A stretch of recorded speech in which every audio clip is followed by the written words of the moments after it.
All right, everybody, we now have a quorum. So I will call this meeting to order at 6:13 p.m. As I mentioned to everybody just a couple minutes ago, there's only one agenda item for tonight, which is the auditor's report.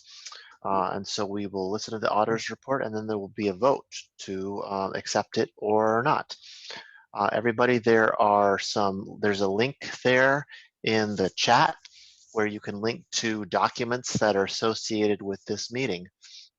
And with that, I will turn it over to Tina and Leslie.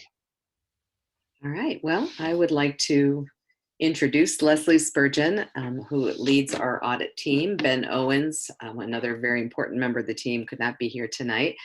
But as I was saying earlier, we've been working with Leslie and her firm since the very beginning and have very much appreciated the careful attention to detail and the good feedback and guidance that we received throughout this audit process. And so, Leslie, I'll just start by saying thank you so much for the ways that you're contributing to our school annually and supporting us, our processes, particularly in this really challenging time that we've come through. Well, thank you, Tina. It's our pleasure. I will say we started the audit September 28th. So here we are, just a month from when we started. So quite a change from last year. So I think we should all feel good about that. And I want to thank Tina and Robin, the contracted bookkeeper, for all their help in getting us all the information that we needed to complete the audit in such a timely manner. So you've got several documents that you were given. I'm going to start with the executive summary. So you can either look at your copy or just follow along with mine. I was able to share my screen, which is a major accomplishment for me. So the first page talks about our report, and we've given you, once again, an unmodified report on your financial statement. And that is the highest level of assurance that you can get for a financial statement audit.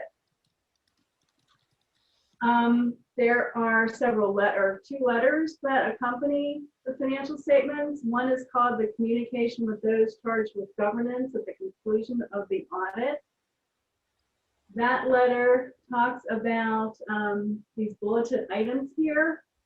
There was a new accounting pronouncement that was implemented, actually two of them, but they really didn't have any impact. We didn't need to restate anything for that. Didn't change the way that you, it's about revenue recognition. It didn't change the way you recognize revenue. We had no difficulties in performing the audit. And I'm pleased to say we didn't have any corrected and uncorrected misstatements that we need to communicate. And that's quite a change from the previous couple years. So again, you should feel good about that. Robin did a really good job. No disagreements with management.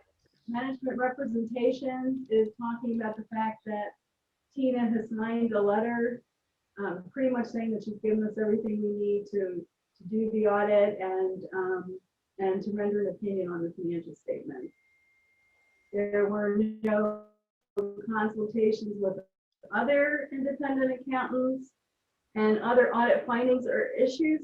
We're still carrying the going concern comment.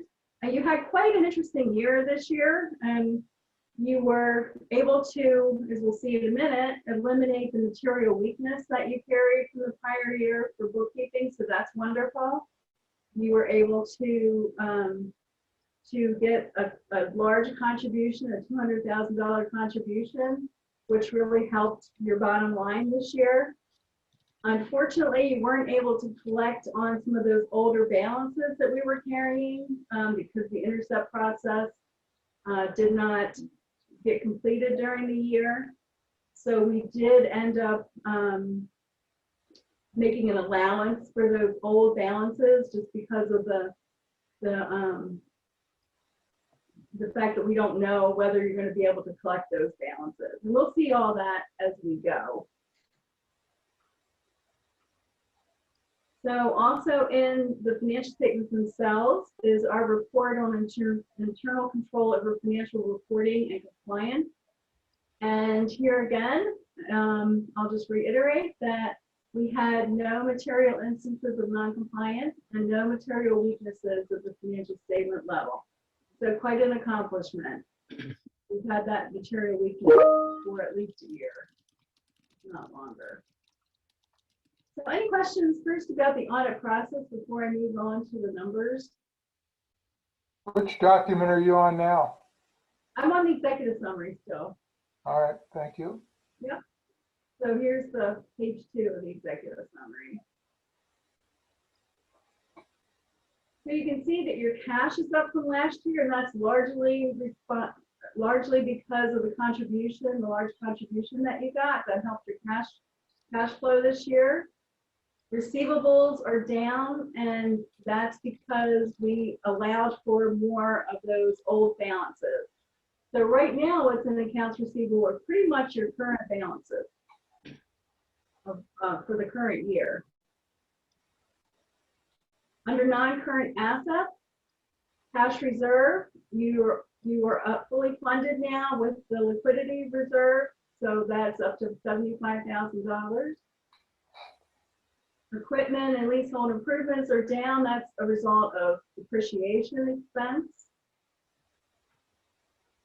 And then as we move on to the liabilities, a little bit of change with the accrued liabilities. That's mainly a timing thing. And the due to retirement system. So this year you were able to make payments of about $21,000 on the old balances and keep current, pardon me, with the current year. So right now, what's in this due to retirement system number is 199,000 of the old balances, and then about 68,000 of current that will be paid this fall with the final bill.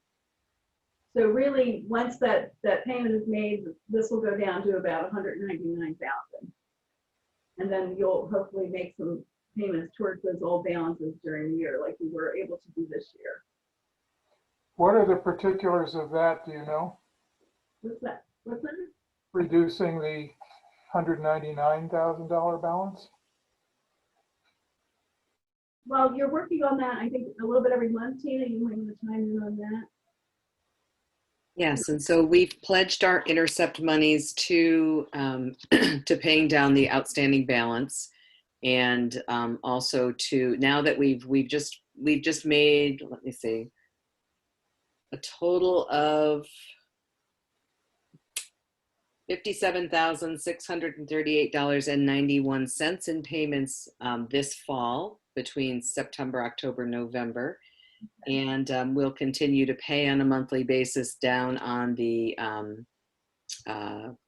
outstanding balances throughout the year, as well as save toward the next year's obligation, right? Because every year we don't pay into the retirement system every month along with payroll. We put the money away and then we're billed for it in the fall. So that's why you're seeing that due to retirement system on the financial statements for last year, because although we had put the money away, we hadn't been billed for it yet. And actually the process they go through in the summer is one of reconciliation and determining what the final bill will be. So at this point, we've paid the entire bill for last year. We are waiting the final reconciliation, which will likely show that we owe a little bit more, and we have that money in the bank ready to go. It was recommended that we wait till we get that bill so that it's cleaner in our accounting system, because we'll have the actual amount with a document that allows us to put it into our system and show that we've made that payment. So that's, so we're right on track in terms of, continuing to pay on those obligations. So the total that we paid last year from September through October, September of 2019 through October of this year was $147,138.91. And is there a specific monthly amount that you're anticipating going forward for the balance of the year? We haven't yet established what the monthly amount will be for the remainder of the year. And that's in part been because we've been anticipating since that we would hear about the intercept process since September. So that will have an impact on our overall plan for how we want to address this outstanding balance. So, If you don't mind reminding, what is the realistic, what do we think the realistic amounts of the intercept that we're actually going to collect this year? I would anticipate that we would collect at least $50,000. And we have, I believe, at least at last totaling, well, actually, as of the last audit period, $327,000 in intercepts pending. Thank you. You're welcome. Mind you, the number in the receivable balance here does not include that 50,000 that he was talking about. So if you do get that 50,000, that will be a plus from what the numbers that you're seeing here. So, and then you can use that money to pay off some of that TRS liability. Why isn't it in the receivables if it's due and we anticipate receiving it? That's his estimate, but because we've had such trouble collecting on the intercepts, so nothing was collected at all during last year, that we did not feel comfortable with putting those in the receivable, so we made an extra allowance for them. I see. So from an audit standpoint, we're being conservative and not putting that even that 50,000 in here. Thank you. Yep. So our attorney has been in direct touch with the charter schools office in order to, gauge the timing of this process, and we have been assured that it is slow as molasses, but underway. I mean, they didn't use that term, I am, but so we hope to have some resolution, all or in part, at some point before the end of 2020. And as we were talking, Tina, some of that might be COVID related as well, some of that slowness on their end. Yeah, across the board, the state education department, like most agencies and businesses, are impacted by COVID, and so that's likely a major factor for the charter schools office as well. Okay, and then the equity section of the balance sheet, as I said, the investment in equipment and leasehold improvements is down because of depreciation expense. There you can see the 75,000 in the reserve, and that leaves 4,000 undesignated.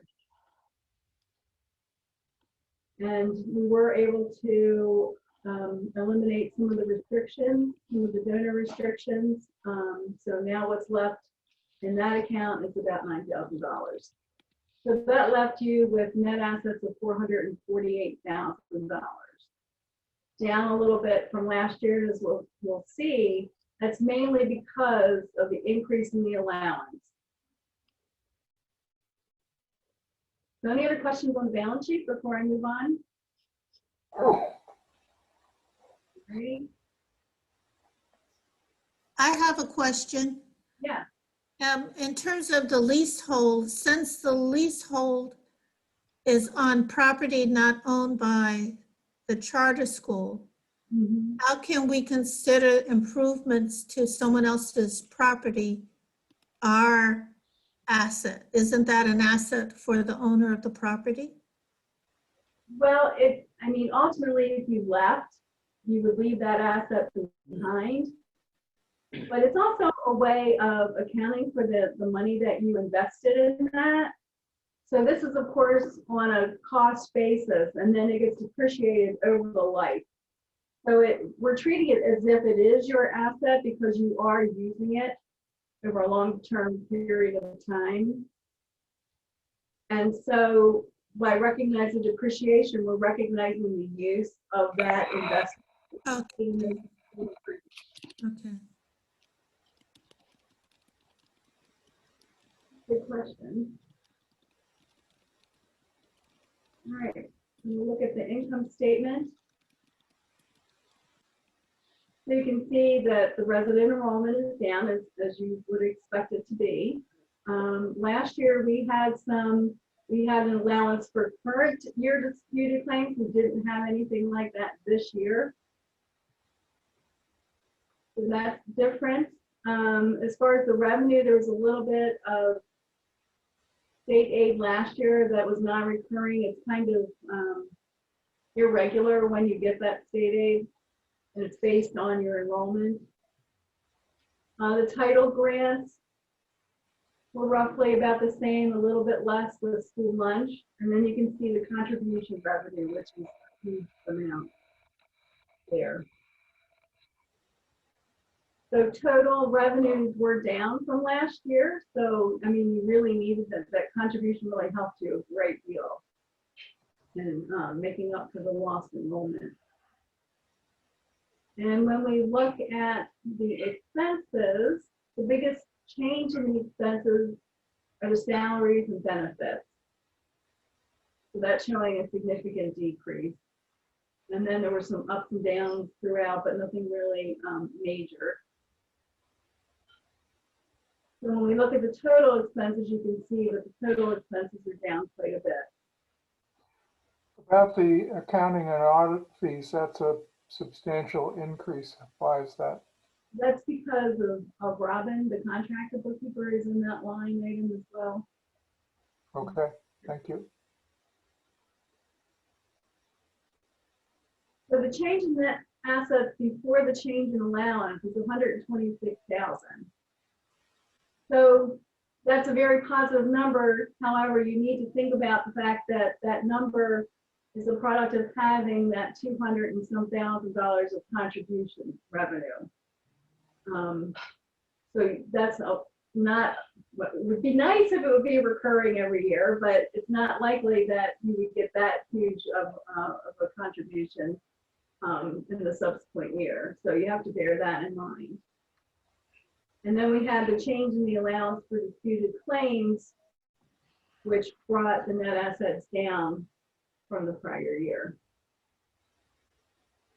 So hopefully, as if you do collect the money from the intercepts or any of the other, earlier balances, that always going to add to your bottom line and be a plus. So I think the message here is, in looking at your 2021 budget, you budgeted about 1.878, I think, something like that, in expenses. And I think it'll be really important for you all to hold that expense, those expenses, to what you budgeted. Because if you look at the revenue,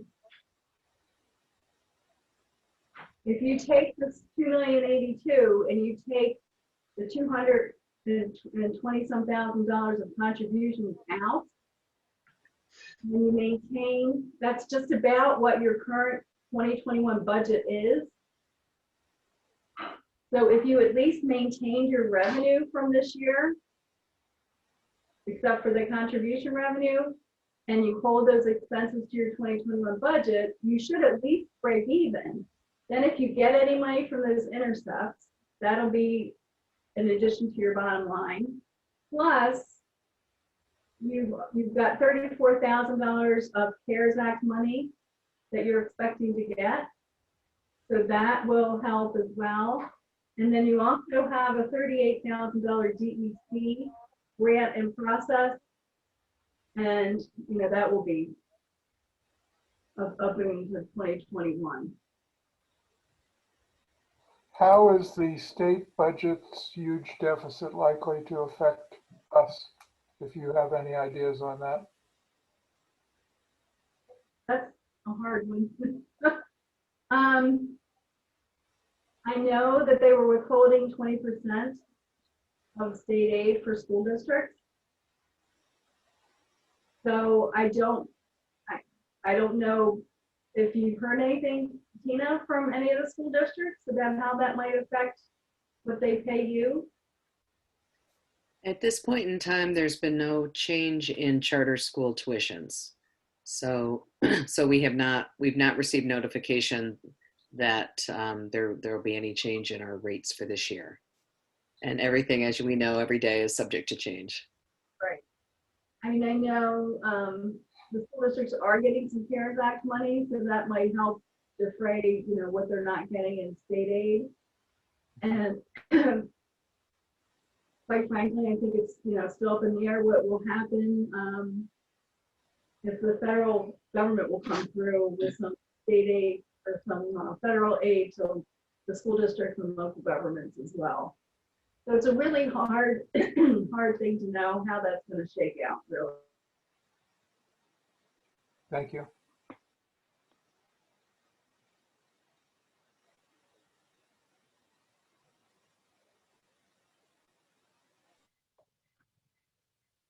For providing services is down. It's not as down as the tuition itself. So you've done a better job at collecting some of your receivables throughout the year.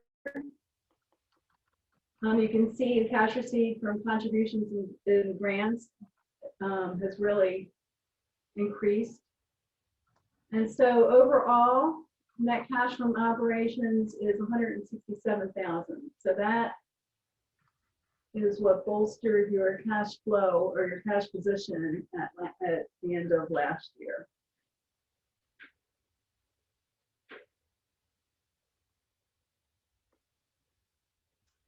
Now, any questions about the finances themselves?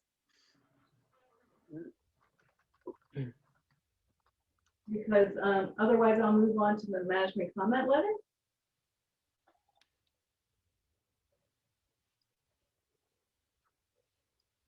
So the very first item there is the material weakness, which we're saying is now resolved. So we didn't have all the audit adjustments that we've had in prior years, so that was definitely great.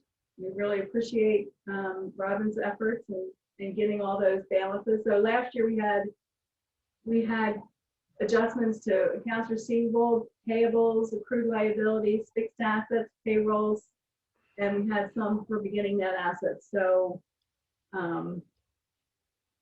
so we didn't have to do all those audit adjustments, which is how it should be.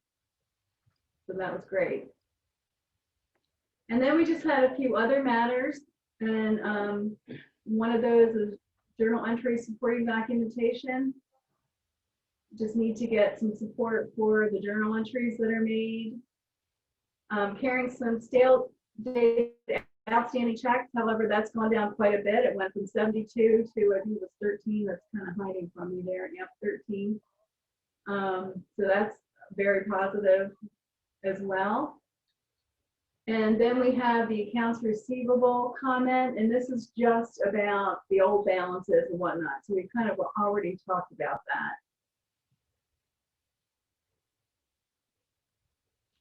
And then we had supporting documentation. This one was resolved. We didn't have any issues with any cash receipt or disbursement documentation that we asked for.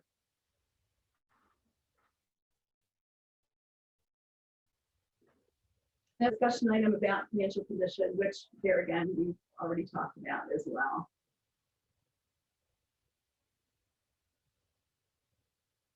So any other questions for me?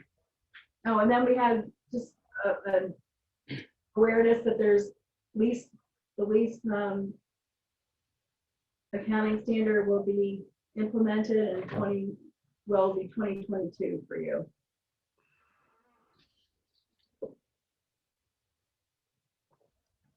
So any questions for me about the audit process or anything else that you can think of? What are the chances that in the next year we'll have these documents more than about an hour and a half before the meeting where we are asked to accept them? Well, this year we were, like I said at the beginning, you know, we started about September 28th. I'd like to start earlier next year. I'm hoping that we can do that, start the audit earlier. We did have to push it up a week. But hopefully, you know, if we can start a little bit earlier, we should have them in more time for you before the meeting.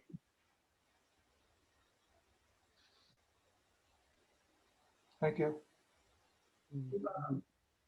And Leslie, given the time frame, thank you for preparing these so that we can submit them right on time to the Institute. We really appreciate that.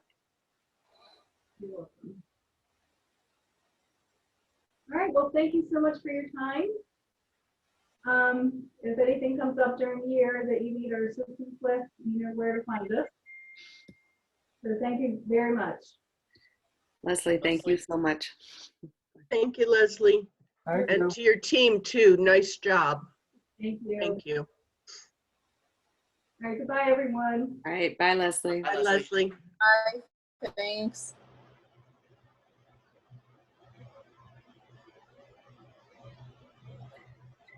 All right, so So Leslie, you'll notice we have a few folks that have joined us, a few staff members. Okay. Sorry, Jason. that's all right. Mike and Michael, welcome. So, so the only order of business tonight was to listen to the auditor's report and then vote on the auditor's report.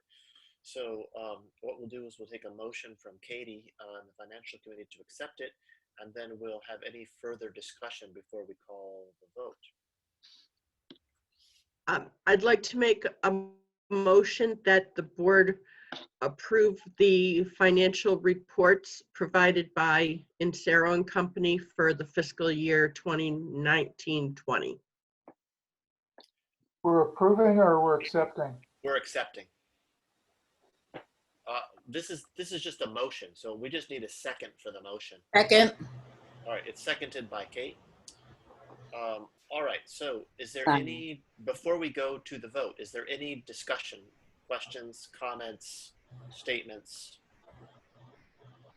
My comment is that first, I apologize for being late for the meeting to begin with.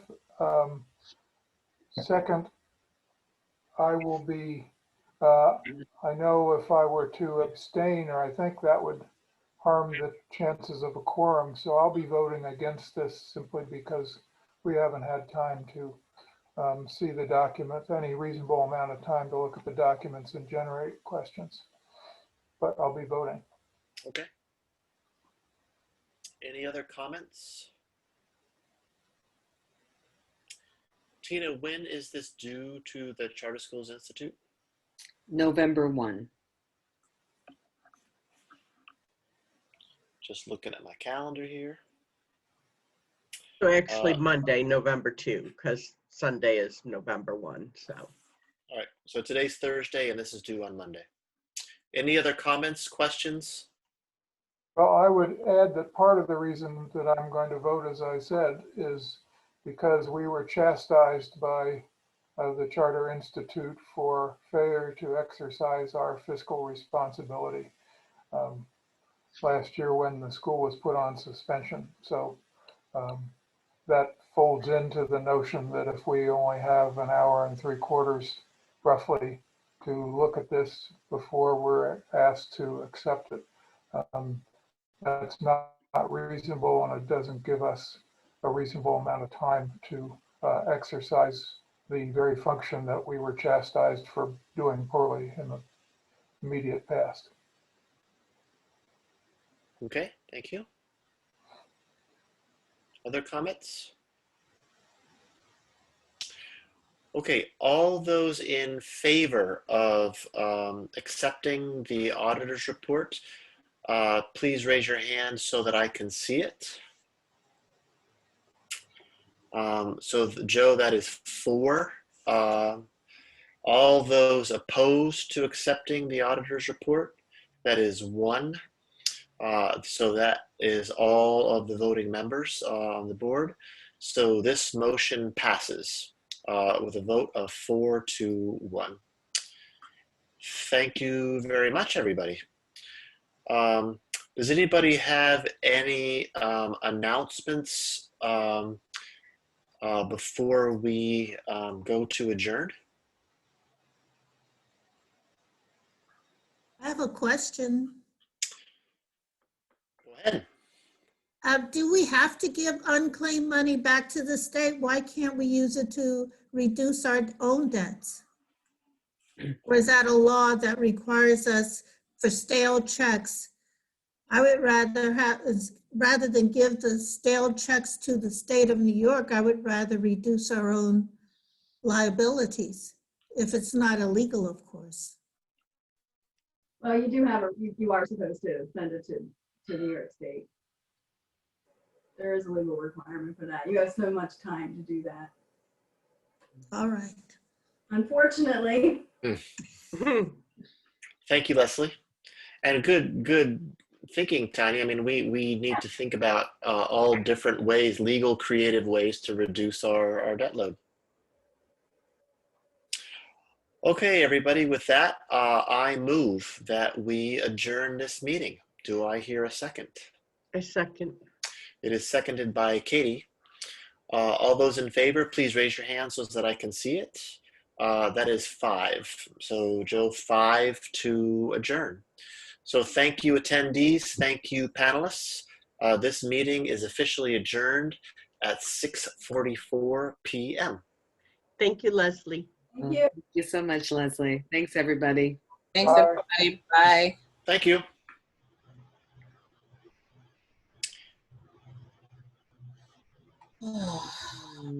See you tomorrow, Kate. Yes, see you tomorrow afternoon. Yep, you got time for me tomorrow? Yeah. Tina, you could turn off the recording since the meeting is officially done. Oh, I'll do that.